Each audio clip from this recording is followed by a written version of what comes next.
Is this on? Is this right? Am I okay? Hello? Is this what I'm supposed to look into? Okay. Hello? I don't know. I'm looking into a camera. I don't even know what this technology is. My name is Brian. Your pastor here invited me to speak. I'm not exactly sure why, but I hope you're not paying him for this Sunday if he's taking the day off from preaching. But he asked me to talk to you this morning. I don't know if you probably don't know who I am, but I'm the man in the story you just read. I heard you reading about me. My name's Brian. I am the blind man who now sees. What, you don't think my name is Brian?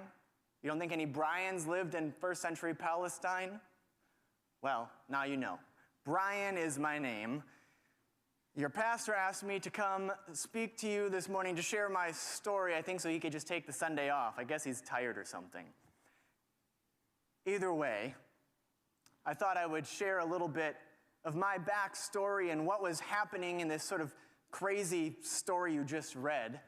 Give you a little insight into my life. He's saying that we're talking about mental health, whatever you call that. I don't know. We didn't have that word in the first century, but mental health.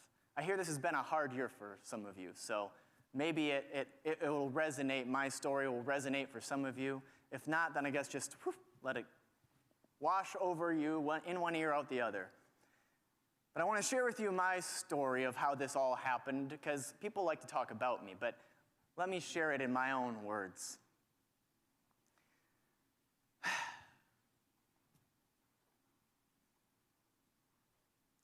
I wish you could have been there.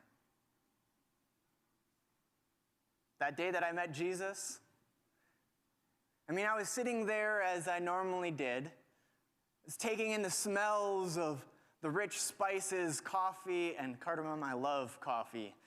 Of course, it was all mixed with manure. It was the first century, don't forget.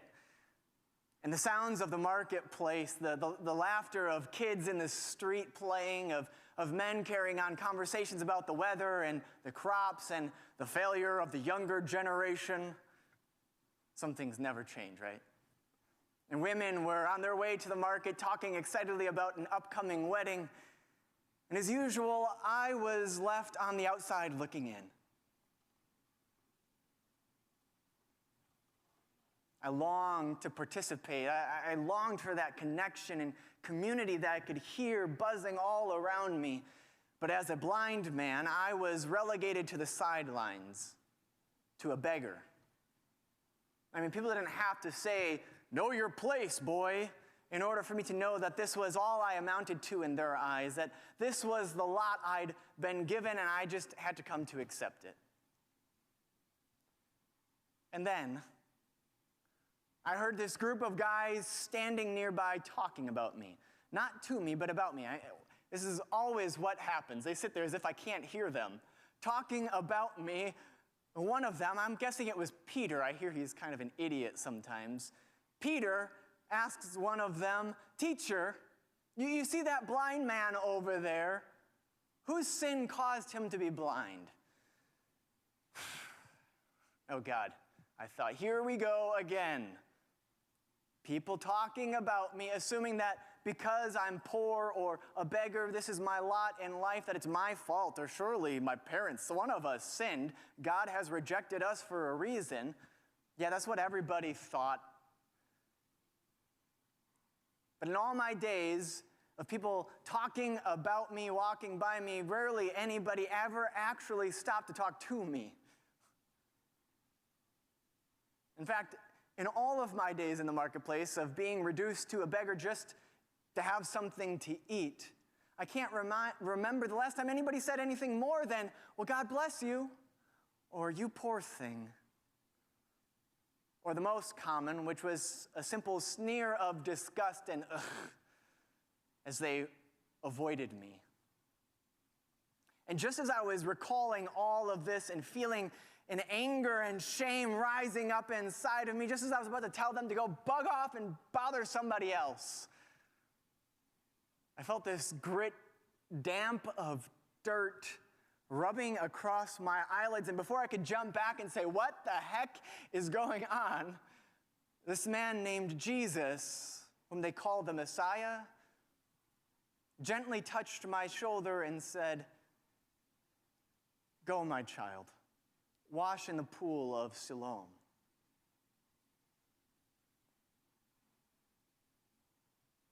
I haven't been touched like that since I was a young boy being pulled in close by my mother.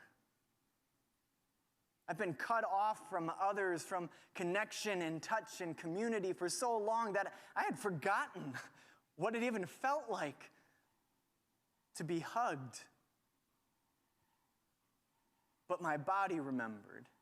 And when he touched me, I was instantly disarmed. I could feel all of my anger, all of my fear, all of my anxiety that had been wound up like a fist begin to loosen and melt away. And so I did as he said. And I didn't understand it at first, and neither for that matter did anybody else. I mean, not my parents, not the neighbors, not Jesus' disciples, not the religious leaders. Don't tell your pastor this, but the religious leaders are usually the last ones to get it. They're just so dense, I don't know. No one was getting it. To be honest, I still don't fully understand what happened. All I know is this: I once was blind, but then this man touched me, and now I see. I don't simply mean that I can physically see. No, this man touched more than my eyes. Although that was, of course, the most visible miracle, the one that everybody always focuses on when they talk about me. But the deeper and the truer miracle is that this man touched. His touch broke open my hardened, self-pitying, closed-off heart to seeing and being seen by the world anew. You see, Jesus saw my hurt. He saw my desperation, even though I had long succumbed to numbing myself, had resigned to simply wallowing in self-hatred. This was my lot anyways. Jesus touched my eyes, but in doing so, he also touched all of that. And when I washed in Siloam, I felt it all begin to fall away. Could I really be more than what the world had reduced me to? Could I really be lovable, worthy of community and connection, of sharing my laughter and joy and even my hardships with others, rather than withering away in isolation?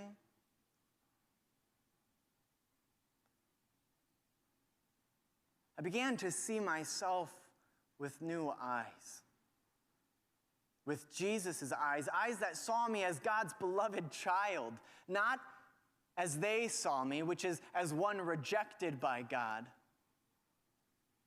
You know, the presence and power of God in my life was undeniable. Honestly, this is the truest miracle of sight given that day, the ability to see this. And it's also the most obvious sign of willed blindness, of refusing to see. Here I was trying to embrace this new reality for me, taking my first steps into a new world when a bunch of folks began surrounding me. "Hey, aren't you that beggar that used to sit over there every day?" They asked, of course, not so that they could marvel at my transformation, but because they refused to believe that I could be anything more than a beggar. No, I would only ever amount to that in their eyes. So despite the fact that I told them, yes, it's me, that's who I used to be until Jesus gave me a new life. Despite me insisting, they continued debating it amongst themselves as if they get to decide who I am. They even went and found my parents. How embarrassing is that? And isn't this the irony of it all? Those who supposedly could see, the good religious folks who claim to see the world as God sees it, who insisted that I be seen as a blind man and reduced to a beggar, because that's all God saw me as. That these are the very people who couldn't see. And their very certitude, their lack of humility kept them from believing what was right in front of their eyes, which was me. If seeing is believing, I hear people say that sometimes, seeing is believing, well then, why couldn't they see me as I am, as Jesus saw me? I've been thinking about that. Maybe sometimes it isn't seeing that makes us believe. Maybe sometimes we're only able to see what we're able to believe. Before that day, I had resigned myself to believing what the world, what they had told me about myself. They believed I was nothing but a blind beggar, and so even as I stood there in front of them, that's all they saw. Even as I insisted, I am a man, they insisted I was nothing but a beggar. Even as I said, I am God's beloved child, not God's rejected. That my blindness is not a curse, that true sight has more to do with seeing through the eyes of our hearts than seeing with those in our heads. Even as I insisted on all this, they refused to see. In case you didn't get it, this side note, don't be like those people. But you know what was even worse? Even worse than those couple of idiots that said those terrible, no good, appalling things to me, was the silence of all those who looked on and did nothing. That's what hurt the most. Because it was the silence of the majority that allowed that hatred, that bigotry of a few to dominate the marketplace, the world, my life.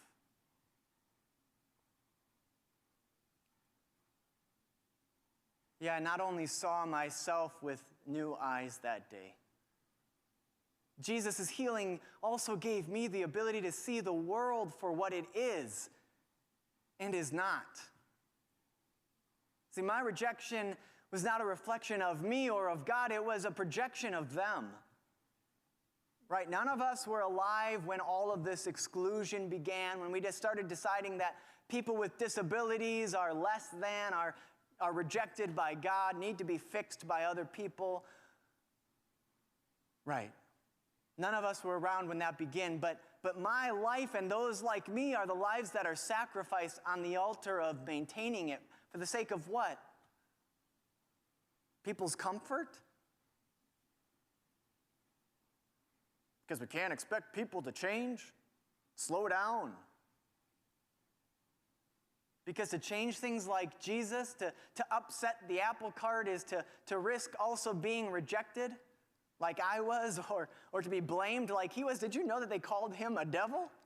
Jesus, they called Jesus a devil because they didn't like what he was doing, who he was saying God actually does love. They didn't do it in the way that the proper way he thought they should, and so, yep, surely he's the devil. But devils don't heal and bring new life. Only God does that. I can now see clearly that I was not cut off from God ever. For some reason, they felt the need to justify reducing me to being a beggar. And rather than seeing the role that they played in maintaining that, they simply blamed it all on me and then used God as an excuse. I think often of what Jesus said to me that day when they ran me out of town and Jesus came and found me again, like he always does. Jesus being Jesus. Jesus came and found me and explained to me in my frustration and bitterness, explained how it's only those who are honestly and humbly aware of our limits who can truly see. Because all of us have limits, right? And if we don't know what our limits are, well then clearly we are not seeing very clearly. And in contrast, he said it is those who are unaware of their limits, who get mad at the suggestion that they might have limits. There might be things that they can't do or they don't understand or aren't able to see. It's those people who, in fact, Jesus said, do not see. I love that about Jesus. He was always flipping our expectations, reversing the accepted wisdom of our world, shining a light on those things that keep people from flourishing.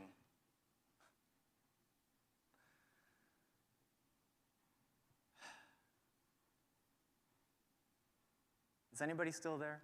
I don't know. Gary, is anybody still there? The pews are empty. I'm hoping that I'm not just spilling my guts here to the internet, whatever the internet is. But I think I'm here sharing all of this with you this morning because, well, if I'm being honest, it's probably because I need to hear it. Because I need help believing that I'm not the problem. It's still hard to believe that. It's been so ingrained in me. I need help trusting that things actually can change. Because it's still difficult to believe that some days. When I go to bed feeling that old pain of rejection, some things are harder to wash away than mud. But I take hope in this, and maybe you do too. I take hope in this when I'm feeling that old hopelessness, that I am God's beloved child. And that through my wounds, God's presence and power are made known to the world. Not only offering me new vision and healing, but to invite the world to see with new vision so that all may know this flourishing.